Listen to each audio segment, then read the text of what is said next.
As we get closer to the end of the year, we have one final big election of 2023 that is set in the great city of Houston.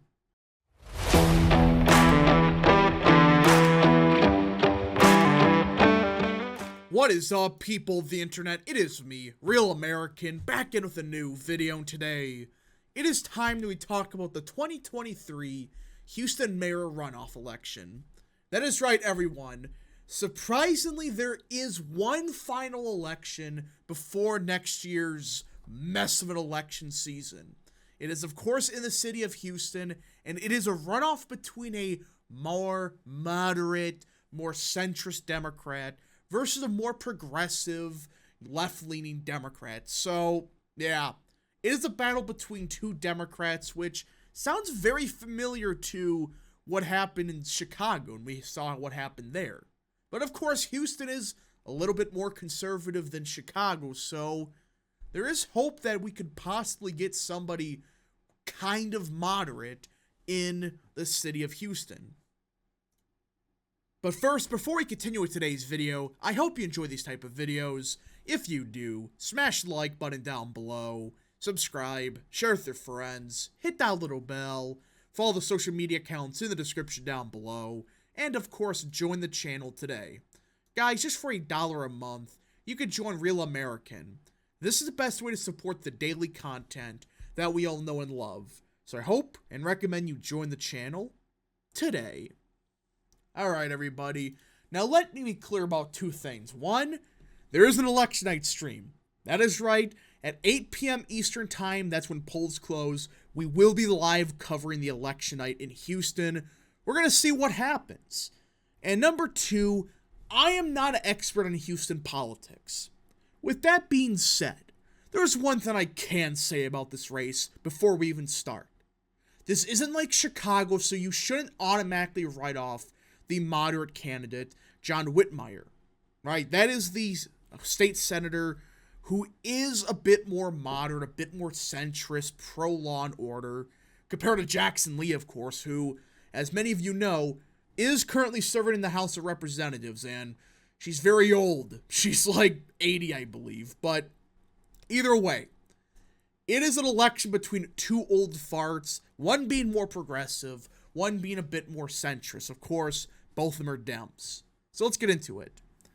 As the city of Houston headed into the final week before the runoff election for mayor, an ad for one of the contenders, Congresswoman Shalia Jackson Lee, urged city residents to vote on or before December 7th. There was one problem. The runoff election is on Saturday, December 9th, and the early voting period ended on December 5th. Listen, you cannot make this up. This single paragraph should tell you everything about Jackson Lee. Her people are incompetent. She's incompetent. She has a terrible voting record in the House. She would be a disaster for Houston. I mean, you don't even know what days the election is? It's Saturday, December 9th. Even I knew about it. And you're running for the mayor of Houston, one of the biggest cities in America. It's like, you cannot make this up. Jackson Lee's office quickly pulled the ad, telling Houston public media that it debuted Saturday and ran on the local ABC, CBS, and NBC affiliates, but had been created by an outside ad agency, not the campaign. Oh, sure. Blame the ad agency, which you probably told them December 7th.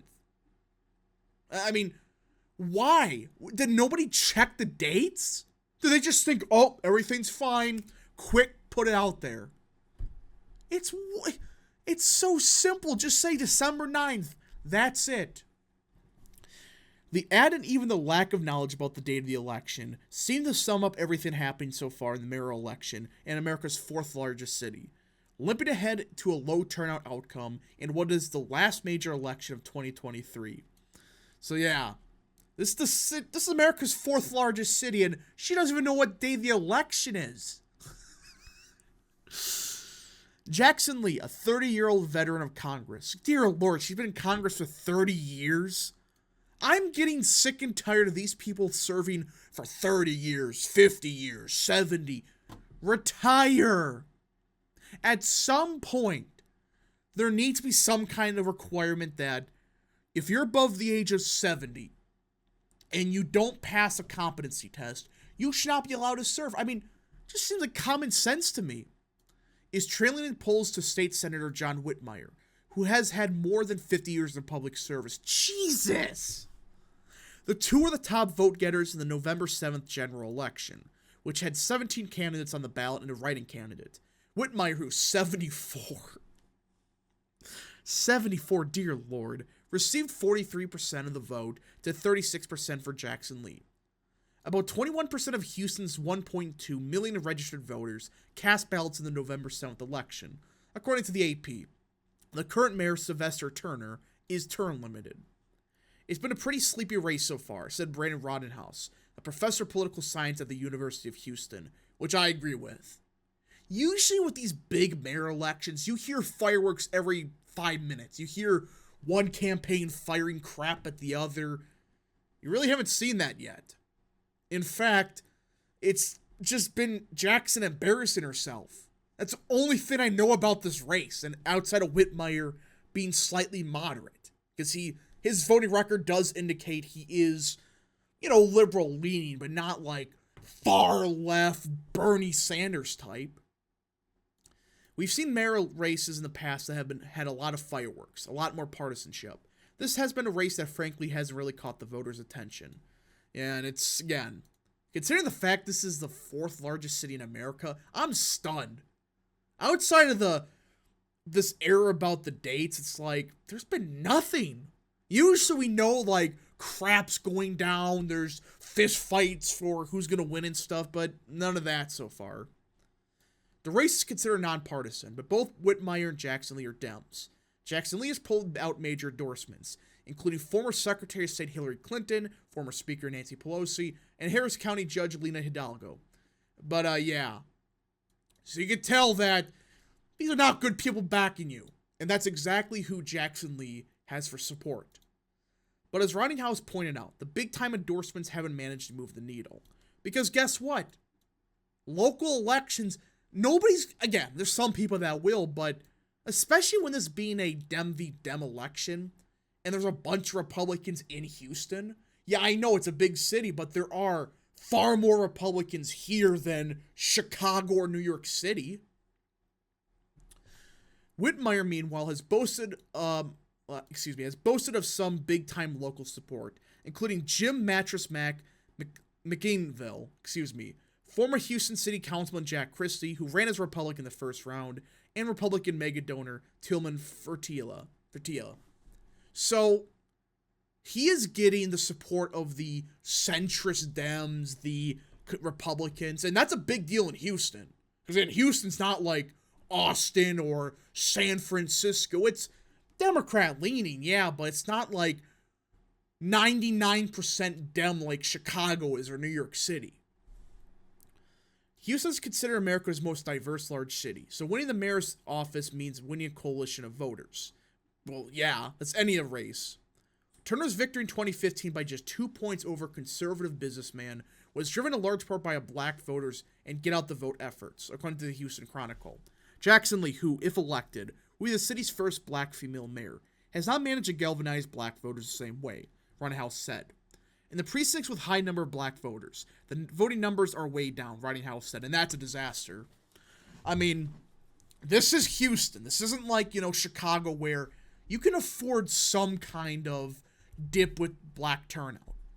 Chicago, you can't afford like a 90% drop, but, 5-point drop you can live with, here and there. But apparently Houston, it's like, not good for her. Although Whitmire's touted his Democrat Party credentials, he also courted Republican support and has multiple large GOP donors backing him. The University of Houston poll showed him with a 56-point advantage among Republicans. While Houston leans Democratic, the city is not as much Democratic stronghold as other large cities, and the Republican vote could be crucial to winning. Republicans also have complete control over the state government, with a GOP governor and majorities in both the legislature and state senate, and that's the problem for Jackson Lee. This isn't Austin, this isn't like downtown Dallas, this isn't frickin' Chicago. This is Houston. It's not 90% Dem, it's like I think it's 70-30 or 60-40 or whatever. But that's not as Democrat as other large cities. It's not, overwhelming, foregone conclusion that Dems, a Dem's going to win, obviously. But it's not like 90% of the votes going to the Dem. And it helps Whitmire that he's getting centrist Dems, but also all the Republican support. That's critical. Whitmire, who is white, who freaking cares, has also courted the Latino vote. And the University of Houston poll has shown him with a 20-point advantage among Latino voters, who make up roughly 45% of the city's population. Well, that's the end of the campaign for Lee, if that's the case. 45% of the population is Latinos in Houston, and he's winning them by 20. What's Jackson Lee's coalition? Black voters and that's it? And white suburban liberals? That's her entire coalition. You can't win Latinos in Houston. Good luck with that. You're kapooey, it's done. Although Houston is a young city, the average age of the Houstonian voter is 62, according to Rodden House. The major local issue has been crime, and both candidates said in the final debate on Monday that they would keep Police Chief Troy Finner. With the two candidates so close on many of the issues, the race has had some slugfest. Which, they're not close.